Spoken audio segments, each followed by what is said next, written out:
Buenas tardes, ¿cómo andan? Venía a hablarles de la lectura, del lenguaje, de la literatura y traje unos amigos para poder hablar también de parte de ellos. El primero que tenemos aquí es Aristóteles. ¿Y por qué lo traigo? Bueno, porque Aristóteles definió al ser humano, que es lo que vendríamos a hacer todos nosotros casi, lo definió por género próximo y diferencia específica, como bien saben los profesores de filosofía. Género próximo porque estamos hablando de que pertenecemos al género animal, hacemos las cosas que hacen los animales, y diferencia específica porque justamente nuestro diferencial es que podemos pensar, es que podemos razonar. Entonces Aristóteles dijo que somos un animal racional, ¿no? Que la diferencia con el resto de los animales es esa del pensamiento.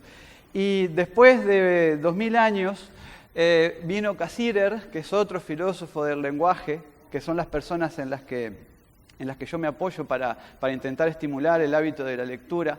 Y Cassirer dijo que somos un animal, es verdad, como había dicho Aristóteles, pero que somos un animal simbólico, que podemos simbolizar cosas, que podemos evocar por procesos mentales de nuestro pensamiento signos, y que esos signos, bueno, tienen un significado para quien sepa interpretarlos, de manera que también podemos crear símbolos nuevos. Y el lenguaje nos da la capacidad de inventar cosas nuevas a medida que se va construyendo la historia, ¿no? Por ejemplo, hace 20 años había palabras que ya están cayendo en desuso ahora, pero sobre todo no había otras que hemos inventado. Por ejemplo, Google, ¿no? Google es un término relativamente nuevo en la historia de la humanidad, de manera que después de inventar el sustantivo dio origen a un verbo que todos conocemos. Cuando nosotros buscamos en Google, ¿qué hacemos? Googleamos, hubo que inventar googlear. El lenguaje ya nos proporcionó la idea de que si a un sustantivo yo le agrego algo, lo modifico de tal manera que me permite crear el verbo. También, a partir de allí, nosotros podemos crear un adjetivo. Por ejemplo, podemos pensar en todas las cosas que se pueden googlear. ¿Cómo serían? ¿Serían cosas? Googleables, exactamente. Todo eso no existía antes. Aristóteles ni Cassirer pudieron conocer nada de eso, pero nosotros sí podemos, debido a que el lenguaje es bueno, hablaremos de eso después, es como una máquina que se reinventa, ¿no? Como un animal vivo en sí mismo. Después, que se me fueron varios de mis amigos ahí. Quería llegar a Wittgenstein, que es el que inspira un poco el nombre de esta charla, que es los límites de tu lenguaje, los límites de mi lenguaje. Wittgenstein decía que los límites de nuestro lenguaje son los límites de nuestro mundo, y por lo tanto nosotros tenemos tantas posibilidades como la que el lenguaje que manejemos nos dé. Si tenemos un lenguaje amplio o ampliado, que vamos ampliando en el correr de nuestras vidas a través de la lectura, o a través de la escritura, o a través de la vivencia o del habla, ese lenguaje nos va a permitir percibir el mundo y formular un tipo de conocimiento también más ampliado. En cambio, si nosotros manejamos solo un número restringido de palabras porque o no leemos o no tenemos el hábito de hablar frente a los demás, o no discutimos o no posteamos cosas o no hacemos nada con el lenguaje más solo existir y respirar, en la concepción aristotélica seríamos ya más animales que racionales, ¿no? No nos gusta pensar de esa manera. La sociedad nos instruye para que nosotros tomemos a la herramienta del lenguaje como lo que es, ¿no? Una herramienta que nos mejora. Ahí está. Después de Wittgenstein, ahí tenemos a San Agustín. La idea de traer a San Agustín, que vivió hace unos 1500 o 1600 años y es considerado uno de los padres de la Iglesia, es que San Agustín utilizó el lenguaje para definir una de las cosas más extrañas e indefinibles que tenemos en nuestra vida cotidiana, que es el tiempo. Si yo les preguntara a ustedes qué cosa es el tiempo, cómo podrían ustedes definir o conceptualizar la idea de tiempo, ¿qué dirían? ¿No? ¿Qué se nos ocurriría? Y es ciertamente un problema definirlo, porque todos tenemos idea de lo que es, de que es algo como que transcurre, como que tiene un presente y antes un pasado y después un futuro, pero en realidad, ¿qué cosa sería una definición de tiempo? Y San Agustín justamente decía eso. Cuando yo estoy pensando en el tiempo, sé lo que es, pero cuando alguien me lo pregunta, ya no lo sé. ¿Sí? Y cuántas cosas nosotros nos pasa lo mismo, sabemos lo que son, pero cuando nos preguntan por ellas, no tenemos el lenguaje para designarlas o para conceptualizarlas. Eso es un problema del pensamiento. Y recordando a Wittgenstein, es uno de los límites que tiene nuestro pensamiento, el límite de nuestro lenguaje, ¿no? Aquí tenemos a Giordano, bueno, en esta especie de gran imagen que me gustaba traerlo así, Giordano Bruno. Ustedes lo recordarán porque fue un mártir bueno, no sé si llamarlo de la ciencia, porque en realidad lo que le pasaba a Giordano Bruno era que Giordano Bruno tenía intuiciones, o sueños, o revelaciones, y hace 400 años cuando lo mataron, lo quemaron en el 1600, en realidad lo quemaron porque él había visto, o en sus sueños, o en sus revelaciones, en una especie de sueños reales, el mundo como una serie de galaxias, una serie de mundos, todos circulando, todos en movimientos orbitales, y en realidad cuando él peregrinó por varias iglesias tratando de que lo recibieran más que nada, y siempre lo echaban de todos lados, al final lo terminaron juzgando, bueno, terminó con este pequeño problema de la hoguera, pero intuyó el mundo como el mundo es. ¿Sí? ¿Qué es el mundo? Bueno, hoy sabemos nosotros que las intuiciones que había recibido mediante sus sueños Giordano Bruno eran acertadas. Y él las había plasmado en el lenguaje, ¿no? Tenemos aquí este señor.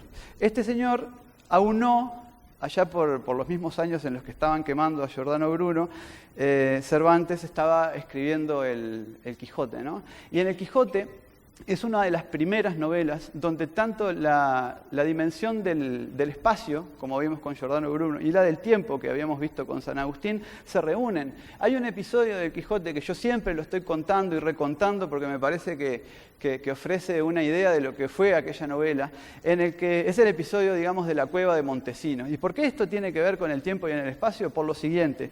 Ustedes saben que con el Quijote siempre andaba Sancho en la vuelta, ¿no? Y en determinado momento llegan a la cueva de Montesinos y el Quijote se dice, bueno, voy a bajar. Me voy a atar esta cuerdita, Sancho, me meto a la cueva. Cuando vos sientas que estoy tironeando, me subís, ¿no? ¿Todo bien? Bárbaro. El Quijote se ata la cuerdita en la cintura, se mete, Sancho se queda ahí sentado un poco mirando con el burro y a los 8 o 9 minutos siente que el tirón y levanta y saca al Quijote de la cueva, ¿no? Y los que leyeron el Quijote saben que después de eso vienen como 2 capítulos del Quijote, en donde el Quijote le cuenta a Sancho todo lo que vio en la cueva de Montesinos, el funeral, los nobles, las peregrinaciones, los ejércitos, los animales, los días que pasó dentro de la cueva de Montesinos. Y Sancho lo queda mirando, pero fue un ratito. Esto es posible porque en la ficción y a través del lenguaje nosotros podemos trastocar las dimensiones tanto del espacio como del tiempo. Delmira Agustini también utilizó el lenguaje. Bueno, todos ustedes saben que Delmira Agustini también tuvo una muerte trágica, ¿sí? Es uno de los primeros femicidios bueno, no sé si de los primeros, sí de los famosos en los que hay registro. Fue asesinada por su cónyuge Enrique Job Reyes, un episodio de principios del siglo XX. Pero Delmira utilizó el lenguaje para definir el amor, ¿sí? Y asociarlo a la vida. Recuerden que estamos hablando del lenguaje como posibilidad que tenemos los seres humanos para pensar en las cosas más difíciles, ¿no? En el tiempo, justamente, en el espacio, en el amor. Hay un bonito soneto de Delmira Agustini que con esta voz tan poco privilegiada, pero de las voces A que no era evidentemente de lo que hablaba Carmen hoy. Bueno, el soneto dice así: si la vida es amor, bendita sea, quiero más vida para amar. Hoy siento que no valen 1000 años de la idea lo que un minuto azul de sentimiento. Mi corazón moría triste y lento, hoy abre en luz como una flor febea. La vida brota como un mar violento, donde la mano del amor golpea. Hoy partió hacia la noche, triste, fría, rotas las alas, mi melancolía. Como una vieja mancha de dolor, en la sombra lejana se deslíe. Mi vida toda canta, besa, ríe. Mi vida toda es una boca en flor. Y esa es la definición de amor que nos deja Delmira Agustini. Después tenemos la imagen de Jorge Manrique. Manrique es anterior incluso a Cervantes. Y otro de los temas de los que se ocupan siempre las obras literarias es un tema que nos interpela tanto como el tiempo, tanto como el espacio, tanto como el amor, y es la muerte. ¿Sí? Ustedes recordarán, los que ya pasaron por el liceo hace un tiempo, y los que lo están haciendo capaz que lo recuerdan de ahora nomás, de estos días, el famoso poema de Manrique, Las coplas por la muerte de su padre, donde dice, entre otras cosas: recuerde el alma dormida, vive el seso y despierte, contemplando cómo se pasa la vida, cómo se viene la muerte, tan callando, cuán presto se va el placer, cómo después de acordado da dolor, cómo a nuestro parecer cualquiera tiempo pasado fue mejor.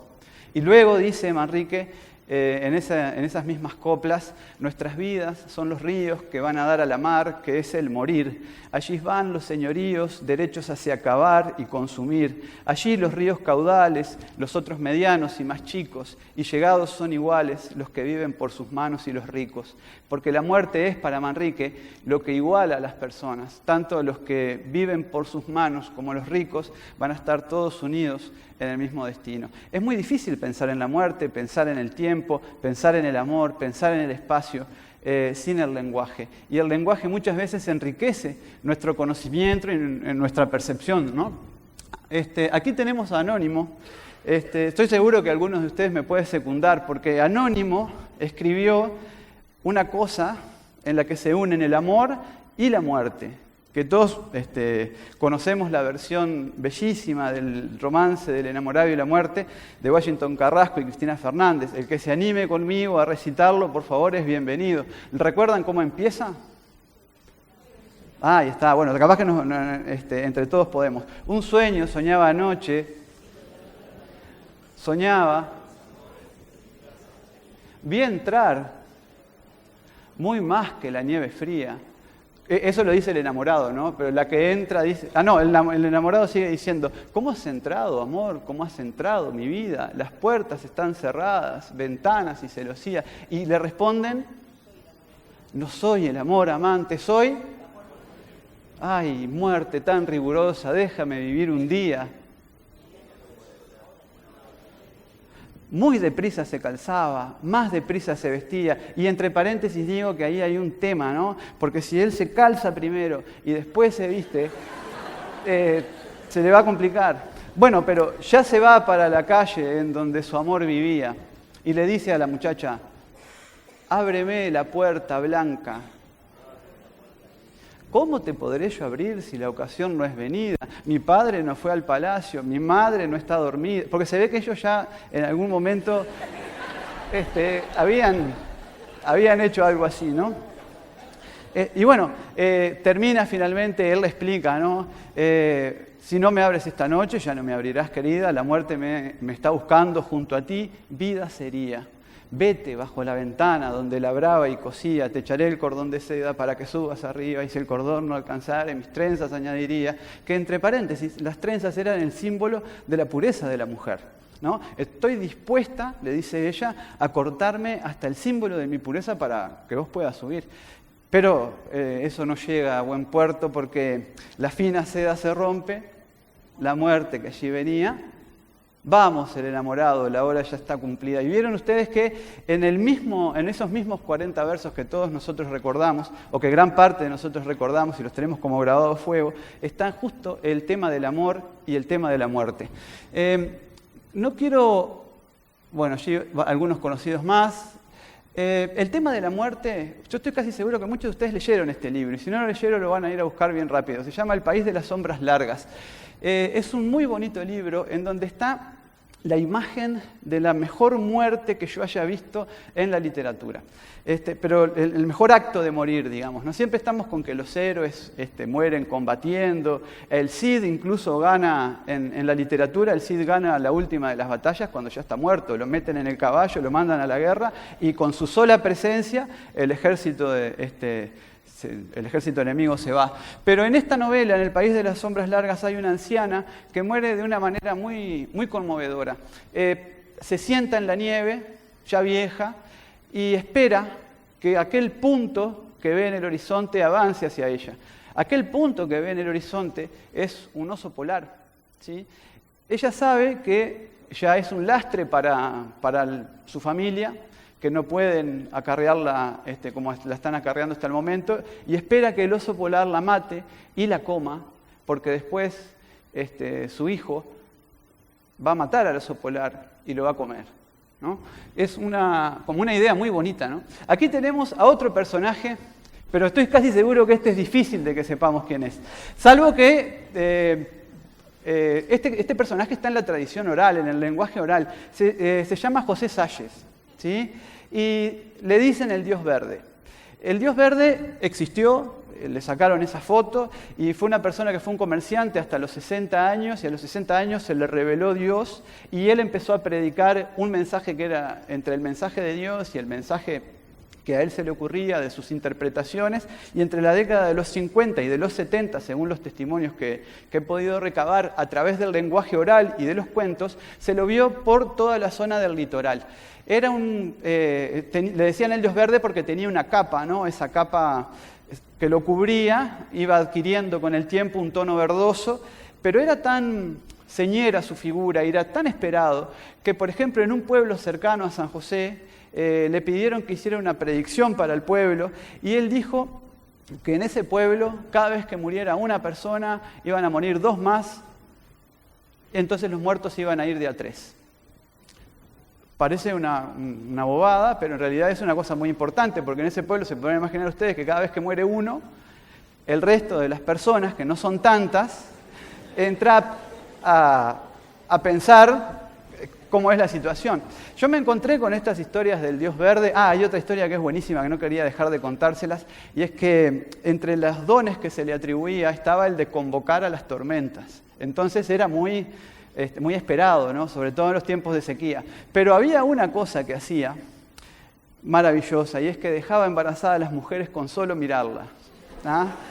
Y después de que él se iba de los pueblos, habían muchos casos que se explicaban obviamente por esta razón. Estaban deseando algunas personas que llegara al pueblo para poder finalmente... Todo esto está en la tradición oral. Cuando hablamos de lenguaje no estamos hablando solamente del lenguaje de la escritura, sino también de lo que es el lenguaje que se transmite boca a oído, ¿no? Y luego boca de nuevo. Este es José Hernández. El lenguaje tiene otra particularidad que es la de la catarsis.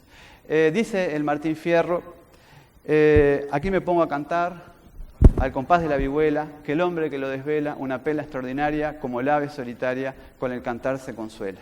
El lenguaje es, para todos nosotros, un gran consuelo. Muy amables.